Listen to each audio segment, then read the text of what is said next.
Today, Republic Act II. And what I want to do is continue with the account of the various figures, various persons who populate, who inhabit this dialogue, and who they are, what they represent, and how they contribute to the argument and the structure of the work as a whole. Last time, and I won't repeat this, last time you remember we talked briefly at the end of class about Cephalus and Socrates' treatment of Cephalus, the embodiment of convention, the embodiment of Athenian opinion, and the way in which Socrates, as it were, chases Cephalus out of the dialogue, out of the conversation. We never hear from him again, and the speakers are able, presumably, to pursue the audacious arguments that will appear in the rest of the book without the oversight of the head of the household, the embodiment of conventional opinion.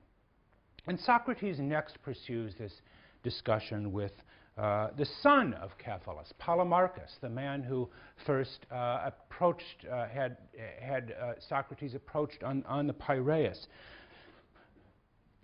Polemarchus is described as the heir of the argument, as well as to be sure, the heir of the family fortune. Polemarchus is what the Greeks would call a gentleman. That is to say, he's a person willing to stand up for and defend his family and friends. I don't mean necessarily by a gentleman somebody who holds the door for others or so on, but somebody who stands up for his family and friends in the way that he does. Unlike his father, however, Polemarchus shows himself concerned not just with the needs of the body, as Cephalus is represented, but Polemarchus is concerned to defend the honor and safety of the polis. He accepts the view that justice is giving to each what is owed, but he interprets this to mean that justice means doing good to your friends and harm to your enemies. Justice, we might say, is a kind of loyalty. It is a kind of loyalty that we feel to members of a family, to members of our team, to fellow students of a residential college, and the kind of loyalty we feel to a place like Yale as opposed to all other places.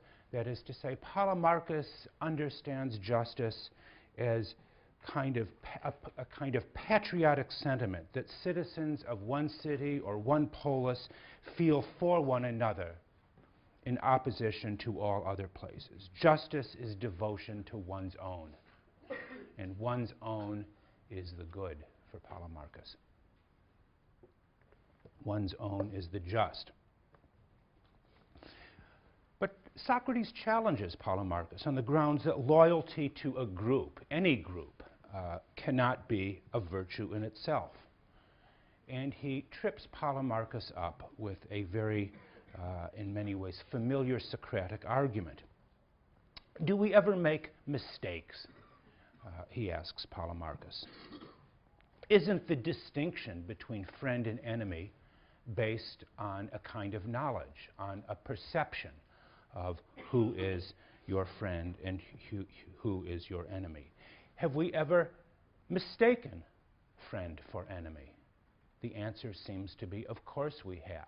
We all know people who we thought to be our friends, but we found out, that they were talking behind our backs, or that they were operating to deceive us, or in some way or another. Of course, it happens. It's happened to everyone. So how can we say that justice means helping friends and harming enemies, Socrates asks, when we may not even be sure who our friends and our enemies really are? Why should citizens of one state, namely one's own, have any moral priority over the citizens of another state, when again, we don't know them, and we may well be mistaken in our assumption that they are enemies or friends? Isn't, in other words, such an unreflective attachment to one's own bound to result in injustice to others? Socrates seems to be asking Polemarchus. Once again, in many ways, we see Socrates dissolving the bonds of the familiar. At no other point in the Republic, I think, do we see so clearly the tension between philosophical reflectiveness on the one hand and the sense of camaraderie, mutuality, and esprit de corps necessary for political life on the other. Socrates seems to dissolve those bonds of familiarity, loyalty, and attachment that we all have by saying to Polemarchus, how do we know, how do we really know distinction between friend and enemy? But Polemarchus seems to believe that a city can survive only with a vivid sense of what it is, of what we might say, what it stands for, and an equally vivid sense of what it is not and who are its enemies.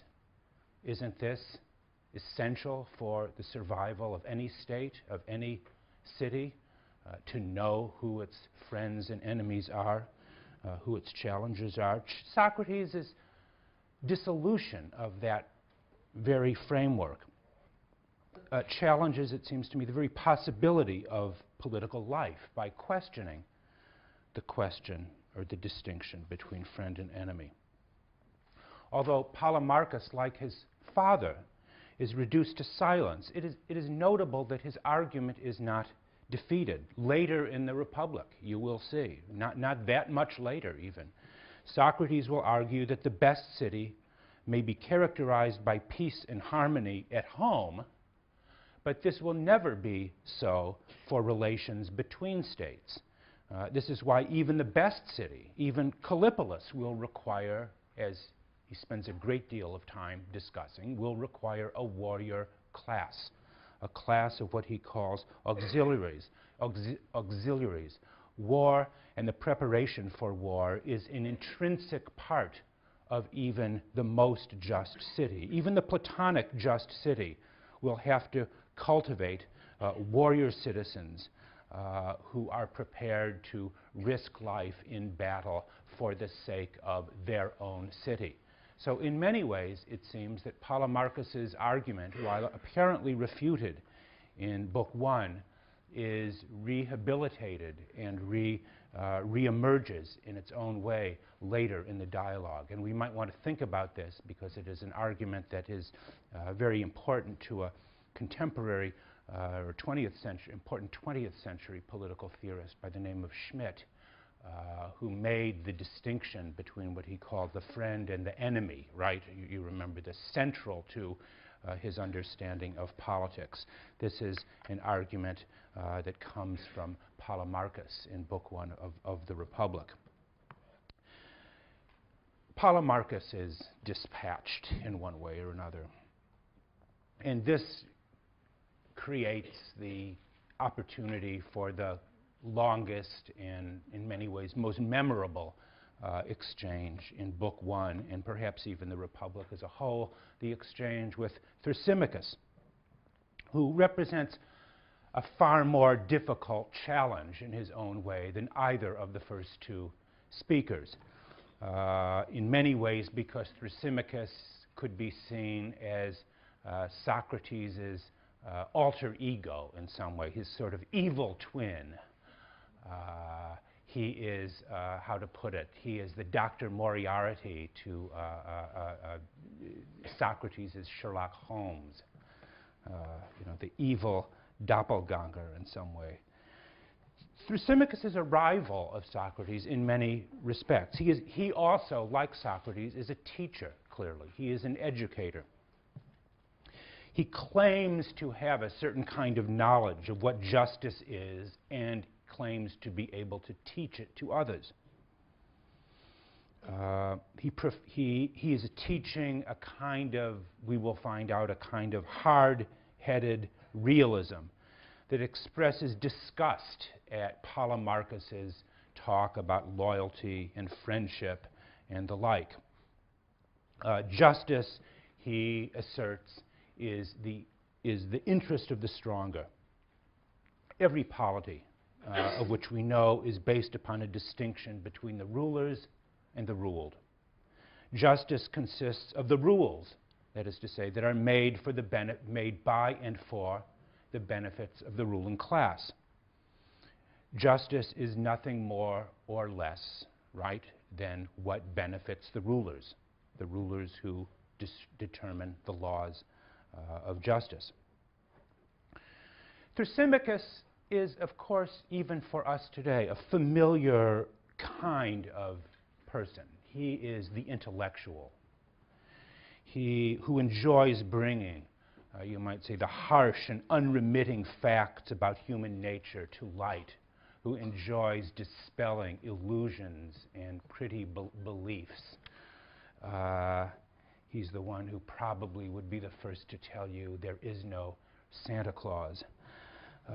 He is that kind of hard-boiled realist. No matter how much we may dislike him in some ways, one has to admit also there may be a grain, if not more than a grain, of truth in what he seems to be saying. And what he seems to be saying is this. We are beings who are first and foremost dominated by a desire for power. This is what distinguishes, you might say, the true man, the real man, from the alpha male, you might say, from the slave. Power and domination are all we truly care about. And when we get later in the semester to Thomas Hobbes, remember Thrasymachus. I'll just say that for now. Remember Thrasymachus when we get to Hobbes. Power and domination are all we care about. And what is true of individuals is also true for collective entities, collective nouns like states and cities. Every polity seeks its own advantage against others, making, you might say, relations between states a condition of unremitting war of all against all. In the language, if I can switch to the language of modern economics, one could say that for Thrasymachus, politics is a zero-sum game. There are winners and there are losers.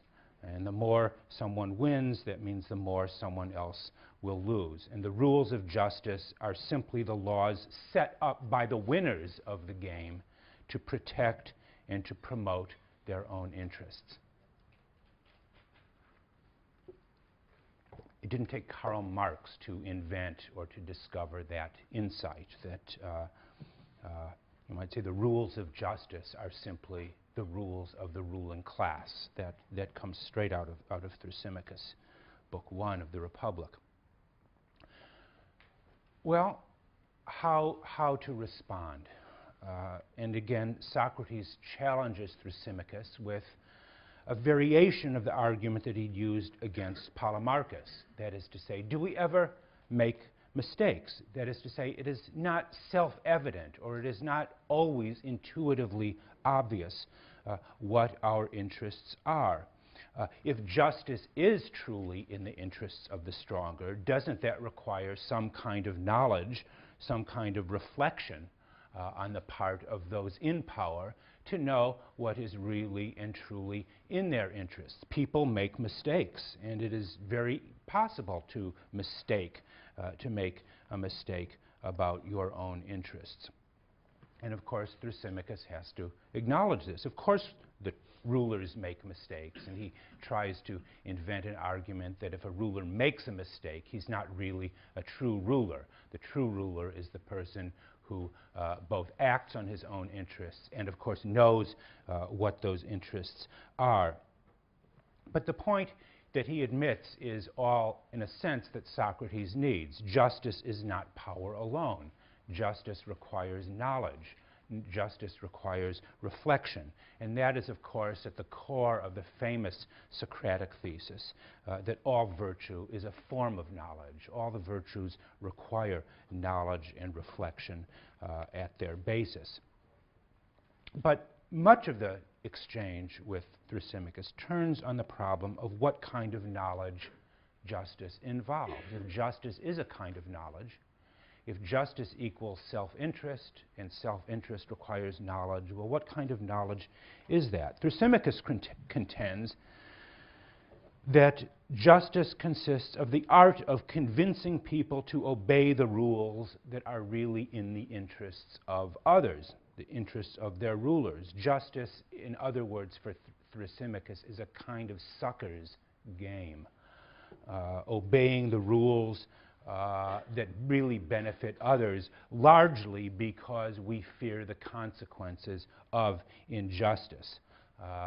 Justice is really something only respected by the weak, who are fearful of the consequences of injustice. Again, the true ruler, in some ways, is one, Thrasymachus believes, who has the courage to act unjustly for his own interests. The true ruler, he says, is one who is like a shepherd with a flock, but he rules not for the benefit of the flock, but of course for his own interests, the good of the shepherd. Justice, like all knowledge, is really a form, again, of self-interest. And so one can ask, right, is Thrasymachus wrong to believe this? And I realize I'm moving over this very quickly, but is Thrasymachus wrong to believe that? Socrates wins the argument in Book 1 with a kind of, you might even say, sleight of hand. Both he and Thrasymachus believe that justice is a virtue, but Socrates says, what kind of virtue is it to deceive and fleece other people? Thrasymachus is forced to admit that the just person is a fool, Thrasymachus believes, is a fool for obeying laws that are not beneficial to him, while the best life, Thrasymachus believes, is doing maximum injustice to others, doing whatever you like. And with that realization, we see a very dramatic moment in Book 1, even in the book as a whole. Thrasymachus blushes. He blushes when he begins to when he realizes that he has been defending the claim, not that justice is a virtue, but that justice is something that is really a form of weakness. Thrasymachus himself seems to be embarrassed by his defense of the tyrannical life, of the unjust life. The suggestion Plato seems to be making by making Thrasymachus blush is, despite all of his tough talk, right, that he's not as tough as he appears to be, as he wants to think of himself to be. He's shamed by the fact that he has been defending injustice in the tyrannical way of life. And so it appears the three conversations end. Book 1 ends with uncertainty about what justice is. We have had three views of Cephalus, Polemarchus, and Thrasymachus. They have all been refuted, but no clear alternative seems to have emerged. Certainly Socrates has not really proposed an alternative to Thrasymachus in his exchange with him. He has only, as it were, forced Thrasymachus to see that the logic of his ideas, the logic of his argument that justice is in the interests of the stronger, is a defense of tyranny and is a defense of the unjust way of life. So all of Book 1 is really a kind of warm-up for what follows in the rest of the book.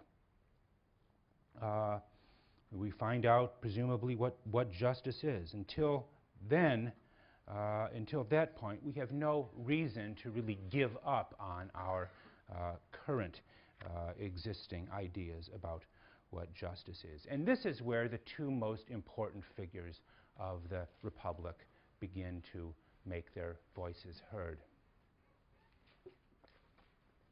Those are Glaucon and Adeimantus. Glaucon tells Socrates that he is dissatisfied with the refutation of Thrasymachus, and so should we. Thrasymachus has been shamed. He has been forced to see the where the logic of his argument takes him, but that is not the same thing as being refuted. Thrasymachus is really, as it turns out, a kind of girly man who is ashamed to be seen defending the unjust life. But why should we be ashamed to praise injustice?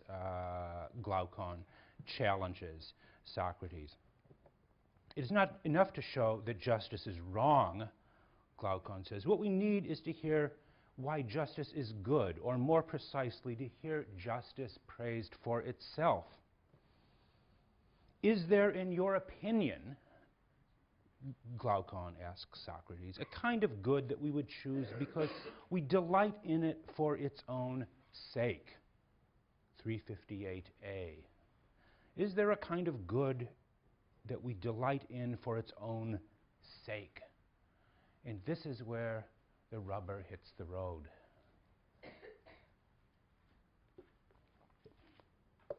Who is Glaucon? Glaucon and Adeimantus are the brothers of Plato. And other than their appearance in this book, there is no historical record left about them. But Plato has given us enough. In the first place, they are young aristocrats, and Glaucon's desire to hear justice praised for its own sake indicates something about his scale of values.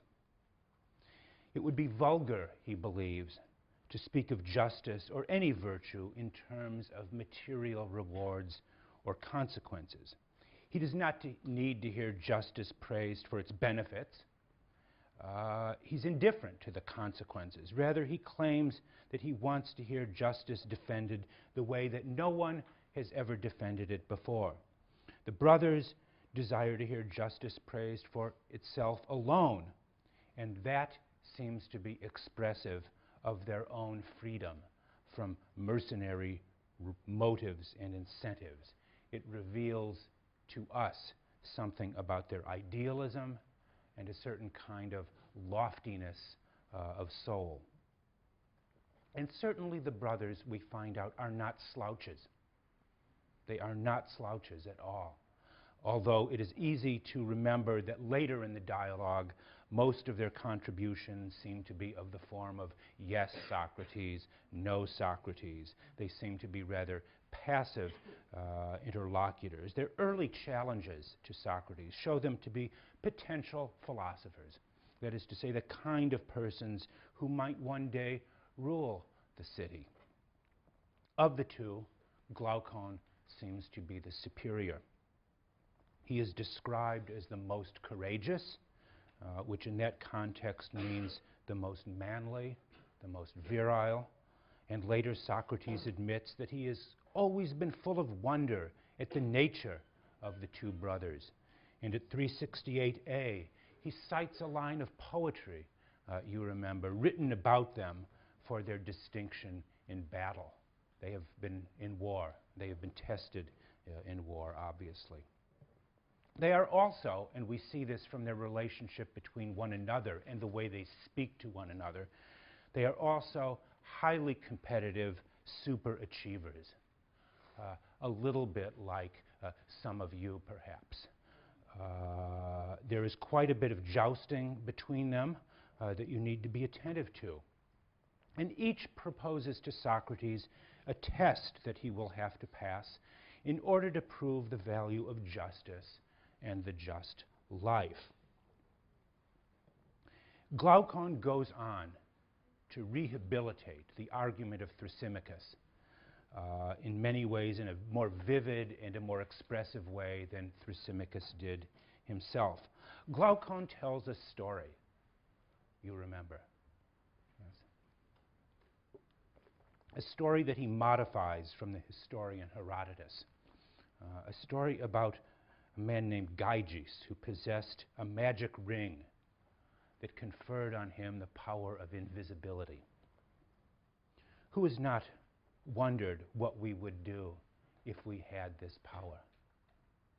The power of invisibility. Gyges, in Glaucon's retelling of the story, Gyges uses this ring to murder the king and to sleep with his wife and to set himself up as king. What would you do if you had this power of this magic ring where you could commit any crime, indulge any vice, commit any outrage, and be sure you could always get away with it? Why, if you could do that, would you wish to be just at the same time, or wish to be just instead of that? This is the challenge that Glaucon poses to Socrates. Why would someone with absolute power and complete immunity to punishment, why would they prefer justice to injustice? Tell me that, Socrates, Glaucon asks. If justice truly is something praiseworthy for itself alone, then Socrates should be able to provide an answer that will satisfy Glaucon's retelling of the story of Gyges. That is certainly a very tall order. And that is where the brother, Adeimantus, chimes in. Adeimantus has a somewhat different set of concerns. He has heard justice praised his whole life, from parents and from poets and from other authorities, but for the most part he has only heard justice praised again for the benefits justice confers, both in this life and the next. Honesty is the best policy. We've heard Cephalus being concerned about returning to others what you owe as a way of pleasing the gods in the afterlife. And Adeimantus rightly takes this kind of argument to mean that justice is simply a virtue for the weak, the lame, and the unadventurous, if you are only concerned with the consequences. A real man does not fear the consequences of injustice. Rather, Adeimantus's concern, and he gives a very revealing image of what he takes justice to be, is with an image of self-guardianship or self-control. He tells us at 367a that each would be his own guard. In other words, we should not care what people say about us, but we should be prepared to develop qualities of self-containment, autonomy, and independence from the influence that others can exercise over us. How can I develop those qualities of self-guardianship or self-control, he asks Socrates. And who has not felt that way before? The two brothers desire to hear justice praised for itself, Glaucon, and to live freely and independently, Adeimantus. And that shows to some degree, I think, their own sense of alienation from their own society.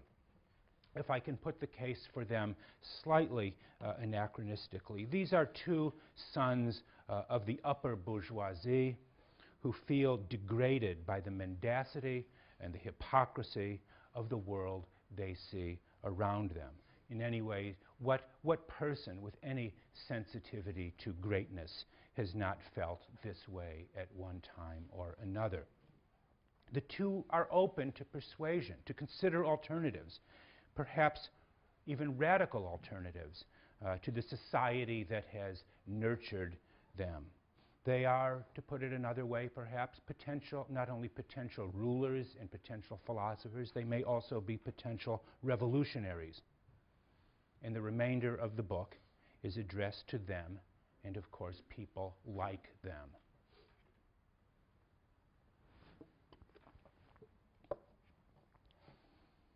With the speeches of Glaucon and Adeimantus, you might say the circle around Socrates has effectively closed. He knows he will not be returning to Athens that evening, and he proposes instead, to the two brothers and those listening to the conversation, a kind of thought experiment that he hopes will work magic on the two.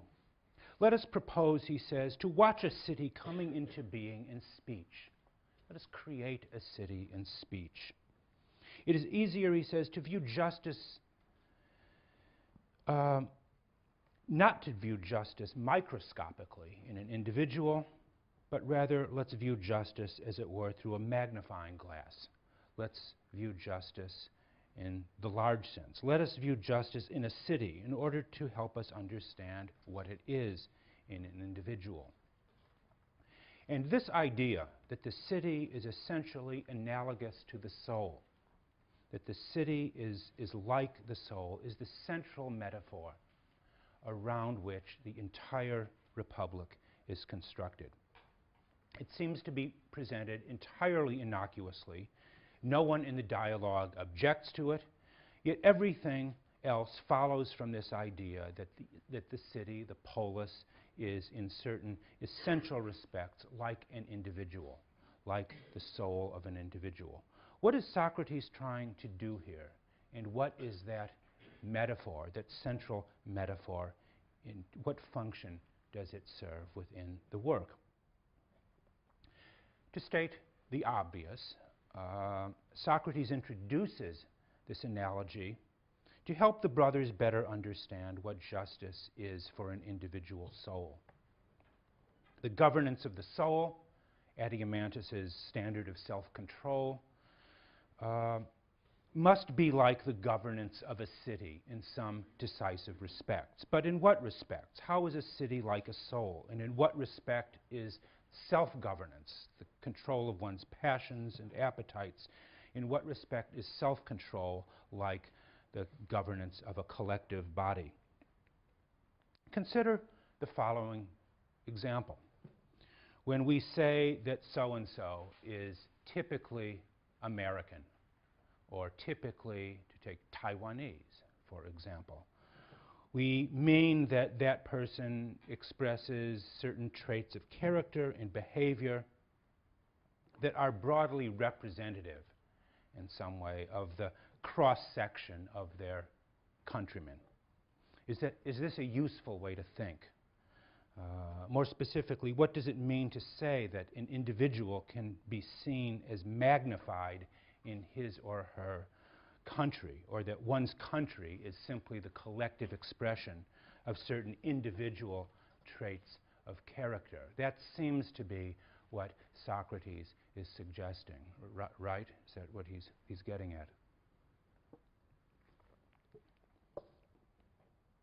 One way of thinking about the metaphor of city and soul together is to think of it as a particular kind of causal hypothesis about the formation of both individual character and political institutions.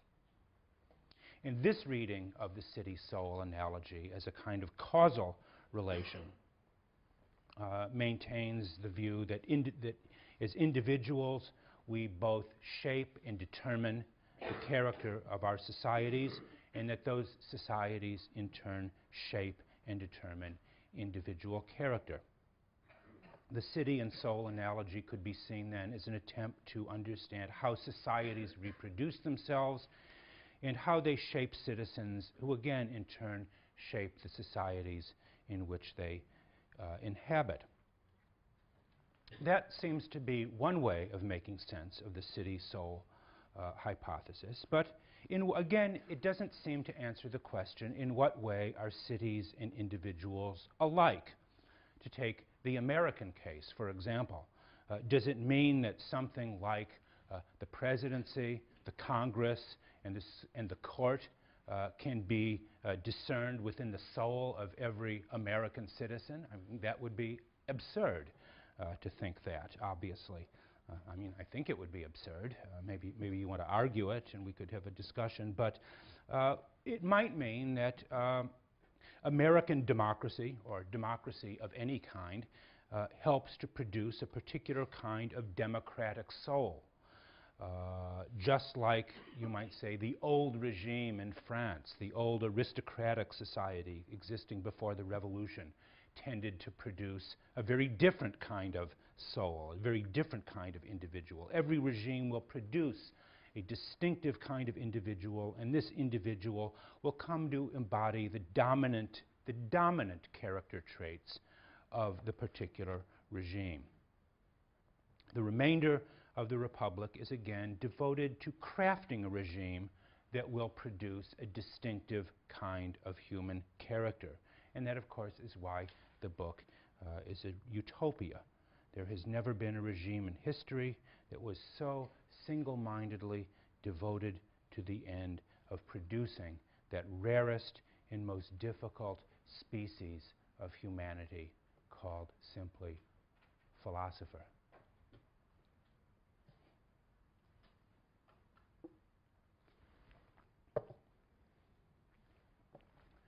So, city and soul. That leads to our next topic that I want to pursue for the remainder of the class, the reform of poetry and the arts. Socrates' city and speech proceeds through several stages. The first stage proposed by Adeimantus is the simple city, what he calls the city of utmost necessity. That is, a city limited to the satisfaction of certain basic needs. The primitive or simple city, the city of utmost necessity, again, it expresses the nature of Adeimantus's own soul. There is a kind of noble simplicity in him that treats subjects as bodies or creatures of limited appetites. The simple city is little more than a combination of households designed for the sake of securing one's existence. And at this point, and you can hear his brother chastising him, at this point Glaucon retorts that it seems as if Adeimantus has created a city only fit for pigs, a city of pigs. Are we only such that we want to feed at a common trough? Is there nothing more to politics than that? And Glaucon says, where are the luxuries? Where are the relishes, he asks. Where are the things that make up a city? And here too, Glaucon's city expresses his own tastes and his own soul. The warlike Glaucon would preside over what Socrates calls a feverish city, one that institutionalizes honors, competitions, and above all, war. If Adeimantus again expresses the appetitive part of the soul, Glaucon represents that quality that Plato calls spiritedness, or thumos in Greek. Spiritedness is the central psychological quality of the Republic. The entire thrust of the book is devoted to the taming of spiritedness and to the control of spiritedness.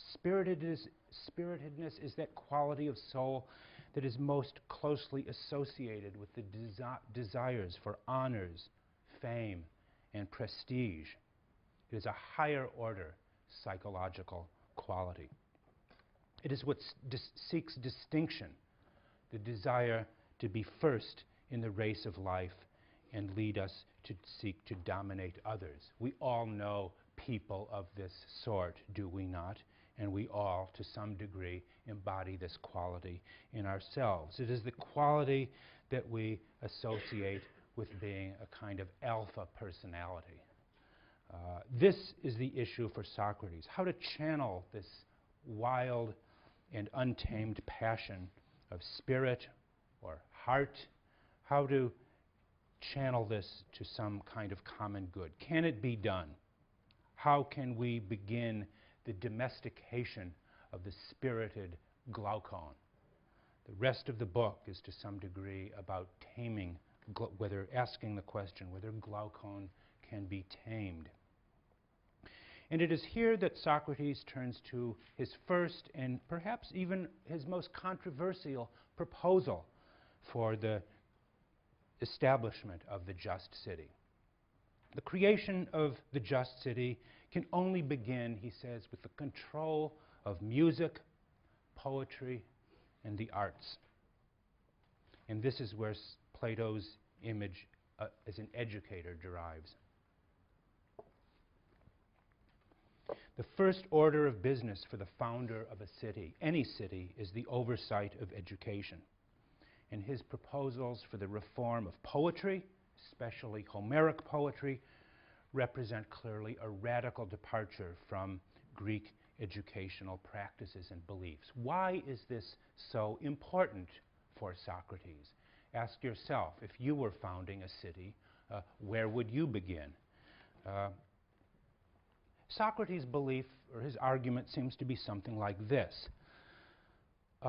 It is from the poets, and I mean that in the broadest sense of the term, myth makers, storytellers, artists, musicians. Today we might say film producers and film and television producers. It is from these people that we receive our earliest and most vivid impressions of heroes and villains, gods, and the afterlife. These stories, the stories we hear from earliest childhood on, shape us in some very meaningful sense for the rest of our lives. And the Homeric epics were, of course, for the Greeks, what the Bible was for us, maybe even is in some communities. The names of Achilles, Priam, Hector, Odysseus, Ajax, these would have been just as familiar and important to the contemporaries of Plato as the names of Abraham, Isaac, Joshua, and Jesus are for us. Plato's critique of Homeric poetry in the Republic is twofold. It is both theological and political. Maybe you might even say, following Spinoza, that this is the core of Plato's theological-political treatise here. The theological critique is that Homer simply depicts the gods as false, as fickle and inconstant. He presents them as beings who are unworthy of our worship. More importantly, the Homeric heroes are said to be bad role models for those who follow them. They are shown to be intemperate in sex, overly fond of money, and to these vices, Socrates adds cruelty and disregard for the dead bodies of one's opponents. The Homeric heroes are ignorant and passionate men full of blind anger and desire for retribution. How could such figures possibly serve as good role models for citizens of a just city? And Socrates' answer is, of course, the purgation of poetry and the arts in books 2 and 3. He wants to deprive poets of their power to enchant. And something Socrates admits in the 10th book of the Republic, to which he himself has been highly susceptible to the enchantment of the poets. We need to deprive, again, the poets, the song makers, the lyricists, the musicians, the myth makers, the storytellers, all of them, the power to enchant us. And in place of the pedagogical power of poetry, Socrates proposes to install philosophy in its place. As a result, the poets will have to be expelled from the city. Imagine that. Sophocles will be expelled from the just city that Socrates wants to create. This always raises the question that you will discuss in your section, whether or not Socrates' censorship of poetry and the arts is an indication of his totalitarian impulses. This is the part of the Republic most likely to call up our own First Amendment instincts. Who are you, Socrates? We are inclined to ask, to tell us what we can read, hear, and listen to. And furthermore, Socrates seems to be saying not that the Callipolis will have no poetry and music, it will simply be Socratic poetry and music. And here's another question which you will no doubt be concerned to discuss, namely, what would such Socratically purified music and poetry look like? What would it sound like? I don't know that I have an answer to this, but perhaps the Republic as a whole is itself a piece of this Socratic poetry that will substitute for the Homeric kind. But it's important to remember that the question of education and the question of the reform and censorship and control of poetry is introduced in the context of taming the warlike passions of Glaucon and others like him. The question of censorship and the telling of lies is introduced, in other words, as a question of military necessity, controlling the guards or the auxiliaries of the city, its warrior class. Nothing is said here about the education of farmers, artisans, merchants, laborers, the economic class. Maybe to speak bluntly, Socrates just doesn't care that much about them. It's okay what they listen to. Nor has anything really been said up to this point about the education of the philosopher. His interest here is in the creation of a tight and highly disciplined cadre of young warriors who will protect the city much as watchdogs protect their own home. That is to say, recalling Polemarchus, those who are good to friends and bark and growl at strangers. Such individuals will substitute their own desires and pleasures to the group and live a life by a strict code of honor. We have to ask, are Socrates' proposals unrealistic? Are they undesirable, or are they desirable? They are not undesirable if you believe, as he does, that even the best city must provide provisions for war, and therefore a warrior's life, a soldier's life, will require harsh privation in terms of material rewards and benefits, as well as a willingness to sacrifice for others. It would seem far from being unrealistic. Socrates engages what we might call maybe a kind of Socratic realism. Far more unrealistic would be the belief of those who argue, and I'm thinking here of names like Immanuel Kant and others from the 18th and 19th century, that one day we can abolish war altogether and therefore abolish the passions that give rise to conflict and war. So far, Plato believes is the passionate or spirited aspect of human nature remains strong, so long will it be necessary to educate the warriors of society who defend it. So on that, I'm going to end today, and next time we will talk about justice, the philosophers, and Plato's discovery of America.